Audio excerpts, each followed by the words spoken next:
자, 여러분 모두 추석을 잘 지냈는지 모르겠습니다. 자, 추석 때 5일 동안 쉬다가 다시 수업 들으려고 하니까 죽겠죠? 일을 하고 있는 저는 오죽하겠습니까? 그쵸? 둘만 가지지 말고. 자, 우리 이번 시간에는요, 이제 고려가 왕건이 건국을 해서 이런저런 정책을 펼치는 걸 봤는데요. 이 왕건이 죽고 나서는 그럼 그 정책들이 어떻게 되었는가? 고려는 어떻게 되었는가? 자, 요런 거에 대해서 우리가 이번 시간에 살펴보도록 하겠습니다. 자, 오늘 마이크 상태가 조금 안 좋을 수도 있는데 여러분 이거 감안하고 그냥 들어주세요. 자, 우리 왕건이 자기 왕이 되는데 도와줬었던 호족들을 끌어들이기 위해서 이 왕치성을 막 뿌리고 호족달 29명과 결혼을 했다라고 말씀을 드렸습니다. 자, 그랬더니 당연히 호족들이 이후에 이 나대는 거는 정말 당연한 일입니다. 내 사위, 이 왕건이 사실 왕으로 있을 때야 내 사위고 내 친구고 하니까 그냥 말을 잘 들어줬지만 이 호족들이 가진 수많은 손자들이 왕이 될 수 있는 거, 조용히 내 다음 손자가 이 왕이 되는 거, 얘네들의 목적인 거죠. 그쵸? 자, 이게 얘네들의 목적이니까, 즉 왕건이 죽고 나면 내 손자들이 왕 되게 기다리고 있겠죠. 그쵸? 자, 이 세력이 너무 커져버린 호족들이 이 자기 손자들을 왕으로 만들기 위해서 이 서로 다투게 될 거라는 거예요. 잘 안 보이는데 니네 혹시 이제 서로 시비 거는 거죠. 내 자식이 왕 될 거니까 너희 조용히 해 하면서 시비를 서로 걸다가 결국 나중에는 이 싸우게 될 거라는 거는 사실 너무 당연한 일이었고요. 실제로 왕건이 죽자마자 이 난리가 나게 됐습니다. 여러분 이 시기 때 당시 그렇게 잘 나가는 가문 출신이 아니었던 이 왕건의 두 번째 왕후 이 장화 왕후인데요. 처음에는 이제 결혼 안 한 상태였을 때는 그냥 지나가는 여자라는 거지, 그치? 이 장화 왕후가 왕건을 만나갖고 우연히 이제 즐거운 하룻밤을 보내게 됐다고 합니다. 자, 근데 이때 이 당시에 이 여인이었던 장화 왕후는요, 어, 왕건의 거부를 물리치고 반드시 임신을 해야겠다라고 생각을 했습니다. 굉장한 야망을 가진 여성이었기 때문에 애 낳아가지고 내 아들을 왕을 꼭 시키겠다라는 의지가 있었단 말이죠, 그렇죠? 그래서 실제로 임신을 해서 이 아이를 낳는데 성공을 했습니다. 그리고 그 아들이 고려의 두 번째 왕인 해종이 되었는데요. 해종은 별 보잘것 없는 어머니를 가진 데다가 왕건이 원래는 낳을 생각도 없었잖아요. 그쵸? 그러다 보니까 왕이 되자마자 왕건은 낳을 생각을 하지 않았었는데 그런 애가 왕이 됐다. 내 손자가 왕 되는 게 낫다. 넌 태어나지 말았어야 해. 넌 금방 죽을 거야. 라며 온갖 비방에 시달리게 되었고요. 결국 이런 온갖 비방에 시달리다가 너무 많은 스트레스를 받아가지고 결국은 사망하게 됐습니다. 굉장히 이른 나이에 죽게 됐어요. 그러다 보니까 아들이 없어가지고 자기 아들을 왕으로 올리지도 못했죠. 자, 그 다음에 올라온 정종은 이 개경 땅이 문제다 이런 생각을 하게 됐습니다. 여러분 들어봤었죠? 풍수지리설이라고. 이 땅에서 자꾸 싸움이 나니까 이게 문제다라고 생각을 해서 호족들이 너무 덤벼대는 개경은 싫어, 송악은 싫어 해서 수도를 평양으로 옮기게 됐습니다. 자, 이 고구려의 기운이 남아있는 좋아 보이는 평양으로 수도를 옮기게 됐는데요. 여러분이 앞으로도 이제 수업하면서 듣게 될 텐데 이 평양하면 떠오르는 게 바로 이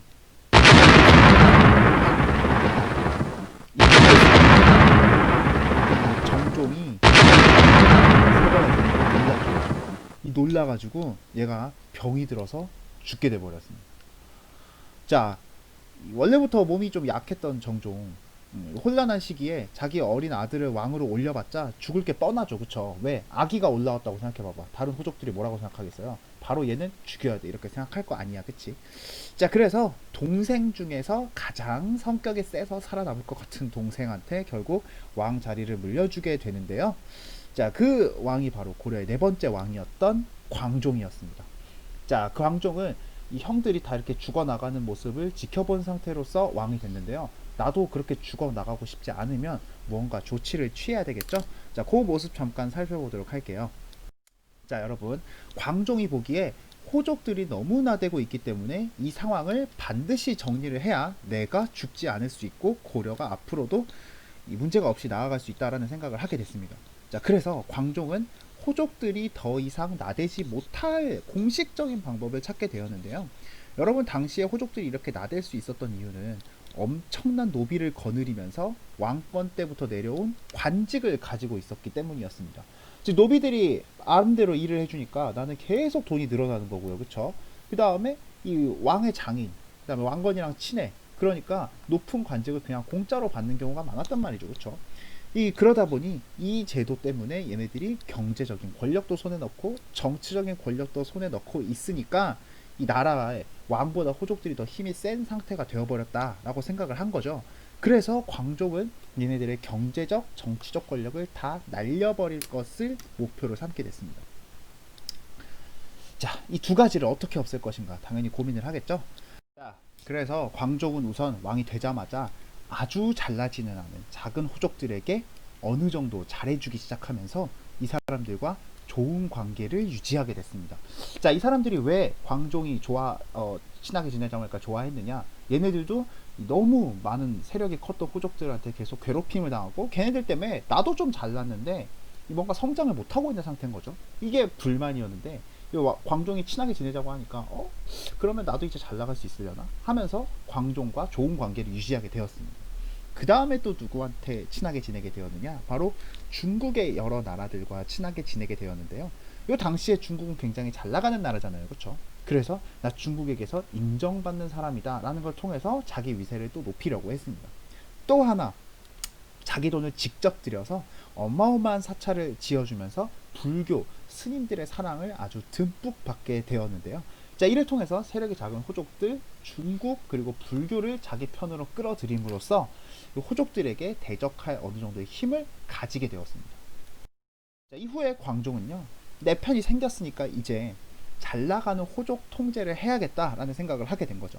일단 호족들의 이렇게 부자가 될 수 있었던 이유가 바로 노비가 많았기 때문이었다라고 말씀을 드렸는데요.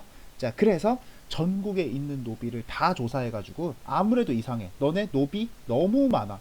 너무 많은데 너희가 노비가 이렇게 많은 게 아무래도 뭔가 어디서 강제로 사람들 막 노비로 만든 거 아니야? 나 이거 다시 조사해야겠다 라며 전국에 있는 노비를 다시 조사하는 법을 만들게 되었는데요. 자, 이 법을 뭐라 부르느냐? 자, 지금까지 전쟁 갔다 왔는데 갑자기 집도 없어지고 노비가 되었다 라고 뭔가 억울한 게 있는 사람들을 다시 조사해가지고 얘네들을 다시 집으로 돌려보내는 법, 노비 안건법을 실행해서요, 호족들의 노비들을 대거 없애버려서 얘들의 경제력을 박살내게 되었습니다. 자, 그리고 하나 더, 얘네들이 왕건이 있었을 때부터 공짜로 받아오던 관직들, 자, 얘네들은 공짜로 공무원을 해왔었는데요. 그래서 정치적인 권력을 손에 넣었다라고 했죠. 자, 그래서 이 관직도 시험, 자, 이제 공무원 시들이 시험 치라는 거야. 여러분 들어봤죠? 바로 과거제 있었죠. 과거제를 통해서 얘네들이 과거를 쳐야만 관직에 들어올 수 있도록 함으로써, 물론 완벽하게 이렇게 되진 않았습니다. 그렇죠? 함으로써 정치적인 권력을 박살내려고 하였습니다.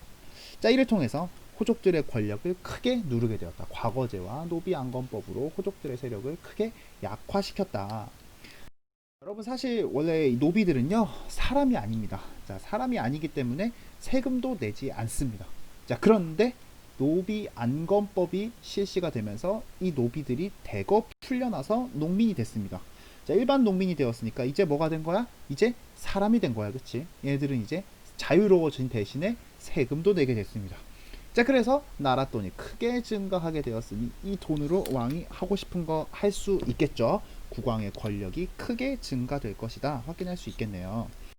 자, 당연히 호족들이 여기에 크게 반발할 거죠. 왜? 이 제도를 통해서 나 정치적으로, 경제적으로 크게 약화될 거 아니겠어요. 그렇죠? 그러니까 여기에 호족들이 크게 반발하게 되자 광종은 예전에 내 편으로 만들었었던 세력이 작은 호족들, 중국, 특히 불교, 여러분 이 시기 때 불교가 돈도 많고 사람도 진짜 많았거든요.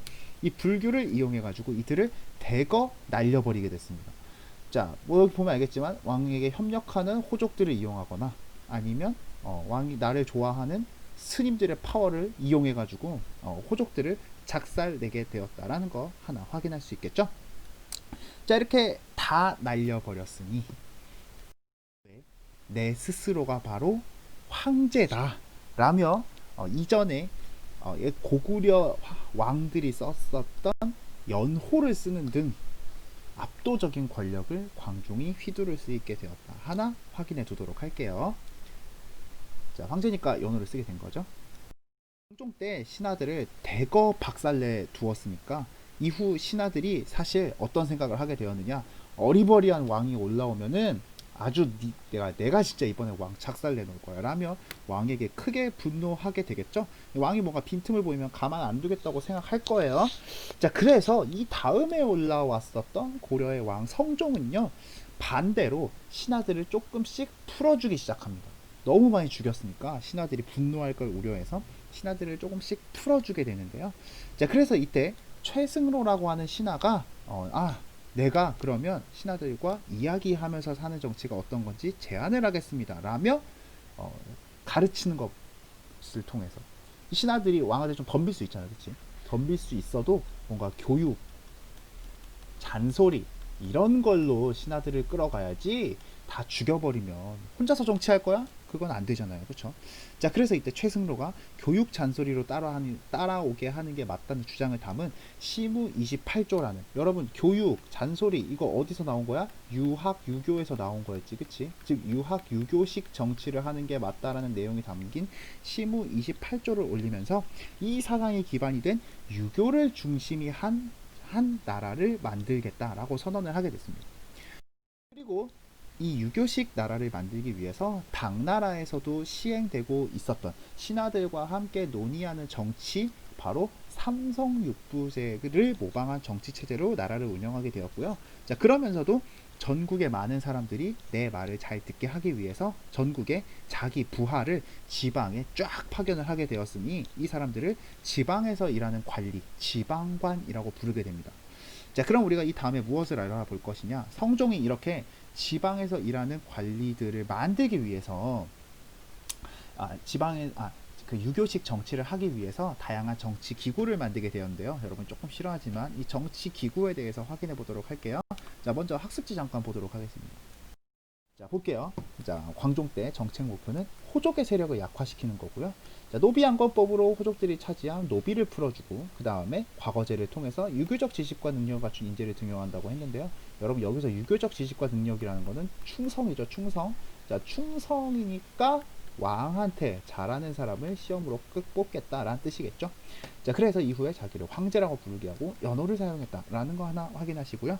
자, 성종 때는 반대로 유교 정치를 하겠다, 최승로의 건의를 받아서 실행하게 되었고요. 지방관을 파견하기 시작했다. 자, 그러면 이 시기 때부터 만들어진 유교 정치를 하기 위해 등장한 여러 기관들에 대해서 확인해 보도록 할게요.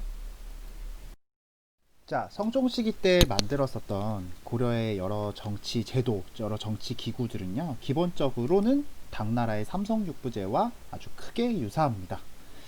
자, 정책을 수립하는 중서성, 그 다음에 심의하는 문화성, 그 다음에 실시하는 상서성으로 이루어져 있었다는 것은 이미 했었죠.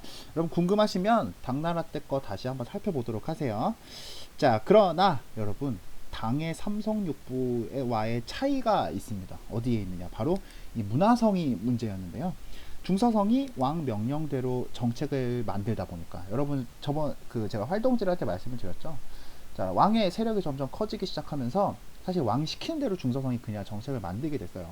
자, 그러다 보니까 문화성이 저 이상 왕권이 너무 강하면 강할수록 심의를 할 수가 없게 돼요. 왜? 얘네들은 그냥 왕이 시키는 대로 한 거잖아, 그치? 근데 이게 잘못됐다, 너 다시 해 라고 말할 수 있어, 없어? 못하지, 그치? 그러니까 결과적으로 문화성은 하는 일이 없어지면서 중서성에 합쳐지게 됐고요. 자, 그러면서 우리가 중서성, 문화성을 합쳐서 중서문화성이라고 부르게 되었습니다. 그래서 성이 몇 개야? 하나, 둘, 두 개죠, 그쵸? 그래서 이성육부 체제로 운영이 되었습니다. 물론 고려만 이런 건 아니고 중국도 이 시기 때쯤 되면 마찬가지로 이성육부 체제로 운영이 됩니다, 그죠? 자, 와 함께 고려를 지탱했던 몇 가지 기구에 대해서 알아볼 거예요. 지금 한국에도 다 있는 기구들이 당시에도 필요했습니다. 여러분 사실 이때 사람들 생활이나 지금 생활이나 크게 차이가 없거든요. 자, 그래서 지금 한국에 어떤 기구가 필요한지를 좀 보면서 우리가 확인해 보도록 할게요. 자, 대표적인 게 바로 이 기구, 우리나라에서 가장 필요한 기구 중에 하나 바로 국가정보원이죠. 자, 나라의 핵심 비밀, 지금으로 치면 뭐 북한 문제, 전쟁 문제, 나라의 여러 가지 기밀 관련된 문제를 관리하고, 또 이 비밀을 뭔가 퍼뜨리거나 캐내려는 놈들을 이 비밀스럽게 이 없애버리는 그런 역할을 또 담당하는 게 바로 이 국정원의 일인데요. 자, 고려 시대에도 마찬가지로 이 중추원이라고 하는 기구가 군사 기밀, 왕의 핵심 명령을 전달하는 등의 업무를 담당을 했었습니다. 자, 또 여러분 이 정치 업무에서 바로 중요한 일 중에 하나가 바로 이 감사원이 하는 일인데요. 감사원이 뭐 하는 데겠니? 감사하는 데겠죠. 감사 땡스 투 아닙니다. 그죠? 땡스 투가 아니라 뭐 하는 데냐? 바로 매의 눈 같은 감시하는 역할을 담당하는 곳이었습니다. 자, 고려시대에도 이렇게 정부의 여러 가지 공무원들, 관리들이 일을 잘하는지 감시하는 어사대라고 하는 기구를 설치했었는데요. 자, 한 번쯤 들어봤을 암행어사에도 들어봤겠죠? 여러분, 암행은요, 몰래라는 뜻입니다. 그죠? 그러니까 암행어사는 몰래 감시하는 애들인 거죠. 어사는 감시하는 사람들을 부르는 말이고요. 어사대, 역시 고려시대 때 감시하는 사람들이었습니다. 물론 암행어사는 고려시대 때 많았느냐? 뭐, 그렇진 않습니다. 그죠? 자, 마지막으로, 자, 국왕의 힘이 점점 강해지고, 호족들의 힘은 점점 약해지긴 했지만 그렇다고 해서 지금 이 호족들이 왕 마음대로 하세요 하고 할 수는 없잖아요. 그렇죠? 그래서 호족들 나중에는 이 사람들이 이제 잘 나가는 관리가 될 텐데요. 이제 고위 관리들이 자기들끼리 단결해서 우리들의 권리를 좀 찾아야 된다라는 생각을 슬슬 하게 됩니다. 자, 그래서 얘네들끼리 모여서 회의를 개최해 가지고 이 법이 좀 문제가 있는 거 아니야? 지금 우리 전쟁 전략 이게 맞아?를 서로 논의하곤 했었는데요. 자, 이런 회의 기구를 각각 전쟁에 대해서 논하는 회의 기구를 도병마사, 나라의 법에 대해서 논의하는 기구를 식목도감이라고 불렀으니, 자, 이 기구들이야 바로 고려에만 있는 고려의 특별한 기구다라고 우리가 정리할 수 있겠습니다. 자, 우리 학습지 잠깐 볼까요? 자, 볼게요. 고려의 특징은 이성육부제로 운영이 됐다는 거. 중서문화성은 논의하고 결정하고, 상서성은 육부를 통해서 정책을 집행했다. 자, 이거 잘 모르겠으면 당나라 파트 한번 보고 오세요. 자, 군사기밀을 담당한 게 중추원, 감찰을 담당한 게 어사대. 감찰은 바로 감시를 말합니다. 알겠죠? 자, 그 다음에 국방과 군사 문제를 논의하는 회의기구 도병마사라고 읽어야 됩니다. 알겠죠? 도병마사가 아니라. 자, 그 다음에 제도, 여러 가지 법을 담당하는 식목도감. 자, 이 두 가지가 운영이 되었다. 자, 그 다음에 하나 더. 여러분, 고려 성종 때가 되면요, 전국의 왕의 부하를 파견을 해서 지방관으로 임명을 해가지고 왕의 명령을 전달하게 해서 통치했다라고 했었죠. 자, 사실 신라가 9개의 주와 5개의 소경을 설치해서 나라를 통치했다라고 이미 우리가 확인했었죠. 자, 고려도 마찬가지로 전국의 부하를 적당히 파견하게 되는데, 적당히 어떻게 파견했을까요? 자, 사실 고려는 여러분 원래 호족들이 각자 자기네 동네에서 알아서 통치를 하고 있는 상태였죠. 그쵸? 자, 그런데 이때 성종 이후에 고려의 왕들이 이제 왕의 명령을 잘 전달해 줄 수 있는, 자, 지방관을 파견을 했다라고 말씀을 드렸는데요. 자, 그런데 여러분 이 각 지역마다 필요한 지방관이 다릅니다. 어떤 동네는 전투를 잘하는 지방관이, 어떤 동네는 그냥 동네 관리를 잘하는 지방관이 필요하곤 한데요. 자, 그래서 약간 좀 다르게 파견이 됐다는 거 잠깐 확인을 해볼게요. 이렇게 지방관이 파견이 됐는데 이런 식으로 운영이 되었습니다. 자, 근데 이게 왜 이렇게 되는지 잠깐 확인해 볼게요.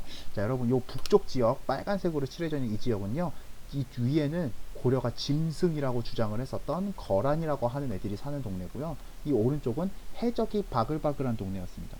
자, 그러다 보니까 아무래도 이 외적이 쳐들어오기 쉬운 지역은 군인들이 통치하는 게 맞다. 전투를 잘하는 사람들이 이쪽 지역을 관리해야 된다라고 해서 이 지역은 특별히 전투를 잘하는 지방관들이 파견이 되었고요. 자, 나머지 지역은 보통 행정을 전문적으로 하는 뭐 교육, 뭐 농업, 세금 걷는 거 이런 거를 잘하는 지방관들이 파견이 되어서 관리를 했습니다. 자, 군인이 통치하는 지역은 경계하는 지역이다라고 해서 외적을 많이 경계해야 되는 지역, 경계하는 지역이다라고 해서 계라고 불렀고요. 자, 일반 동네는 여기저기 편안한 오가가기 편한 길이 있는 동네다라고 해서 도라고 불렀습니다. 자, 이렇게 계가 총 2개, 도가 총 5개 해서 고려는 오도 양계로 쪼개서 나라를 통치했다. 왜 이계라고 안 부르냐고 하는데, 여러분 숫자 2보다는 한자로 양을 좀 더 많이 씁니다. 알겠죠? 이거는 사람들이 그렇게 불렀던 거라서 저도 어떻게 말해줄 수가 없네요. 자, 여러분 신라와 마찬가지로 이 지방에 잘 나가던 도시 3곳을 선정을 했습니다. 여러분 신라도 이렇게 5개의 작은 수도, 무슨 였어? 오소경이라고 불렀죠. 오소경을 만들었듯이 고려 역시 세 가지 도시, 여기 기억나죠? 서경, 평양, 서경 고구려의 수도였지, 그치? 고구려를 중요시 여기니까 당연한 거죠. 개경은 여기 그냥 완전 수도입니다, 그죠? 여기는 여기 동경은 경주인데요. 여기는 신라의 옛 수도였습니다.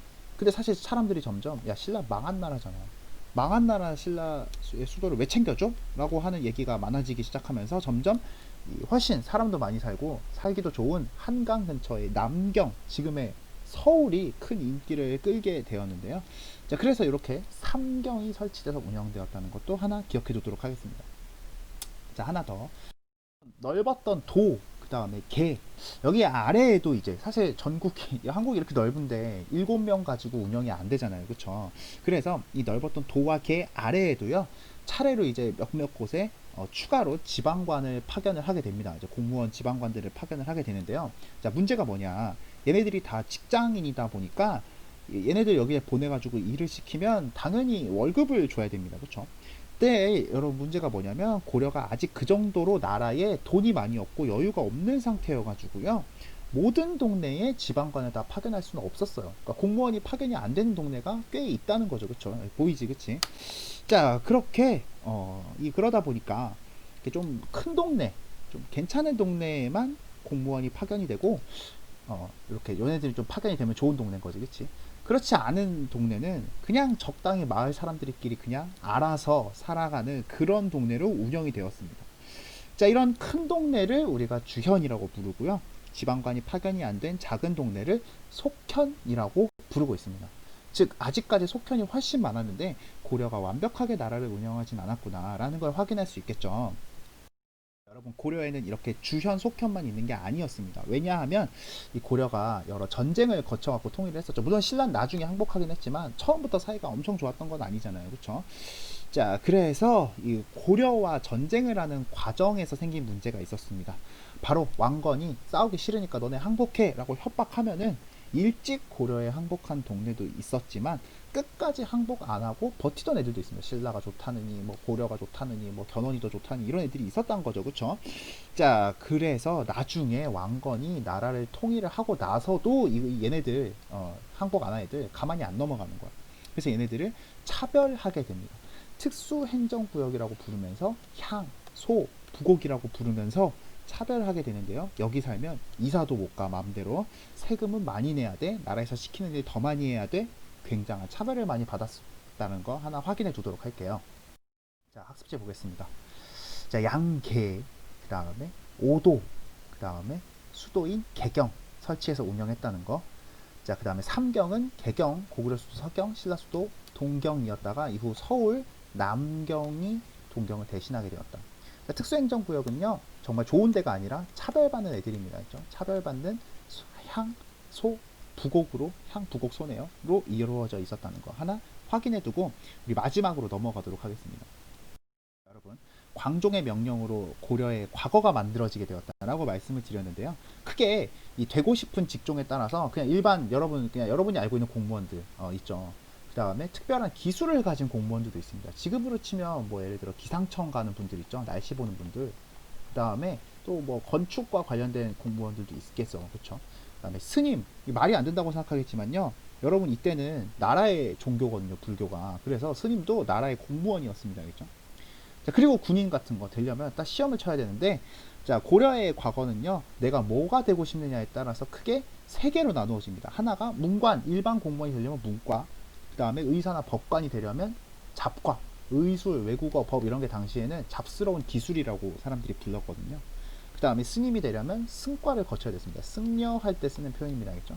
자, 이렇게 세 가지가 있었는데 또 다른 공무원 중 하나였던 사실 군인은요, 군인이 되는 데는 사실 과거가 필요 없고 간단한 테스트만 쳤습니다. 알겠죠? 그냥 얘 힘쓰는 애인가? 이런 것만 테스트를 했어요.